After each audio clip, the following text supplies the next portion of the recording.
Hello friends, నేను ఒక చిన్న కథతో మీ ముందుకు వచ్చాను. తాటి చెట్టు మర్రి విత్తనం.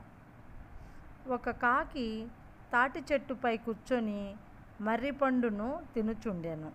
పండులోని ఒక మర్రి గింజ రాలి తాటి మట్టల మధ్య పడింది. ఆ చిన్న విత్తనం చూచి ఎగతాళిగా నవ్వింది తాటి చెట్టు. నా కాయలు ముంతడేసి గింజలు జారడేసి ఉన్నాయి. ఇనుప గుండ్లు లాంటి నా కాయలను చూచినా అందరికీ భయమే. అందుకే నా నీడన నిలబడరు మనుషులు కానీ జంతువులు కానీ. నా కాయ రాలిపడ్డా నలిగిపోవు వారి నడ్డి. ఇంత చిన్న గింజ నుండి ఎంత పెద్ద మొక్క వచ్చును. జానలేక మోర పక్కనున్న నన్ను చూచి ఎంత భయపడునో. నా కాయ పడి నలిగి చచ్చును అని తాటి చెట్టు ఆ గింజ మీద జాలిపడి రకరకాలుగా నవ్వుకుంది, ఎగతాళి చేసింది. కాకి ఎగిరిపోయింది. మర్రి విత్తనము మాట కూడా మరిచింది తాటి చెట్టు.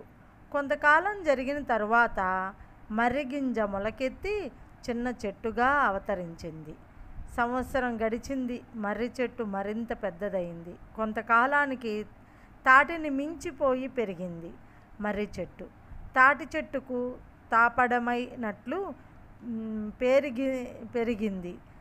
మర్రిమాను కొంతకాలానికి విర్రవీగిన తాటి చెట్టు మర్రిమాను కౌగిట్లో ప్రాణాలు విడిచింది.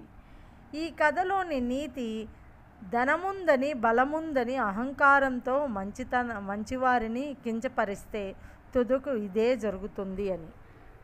అంతే కదా ఫ్రెండ్స్.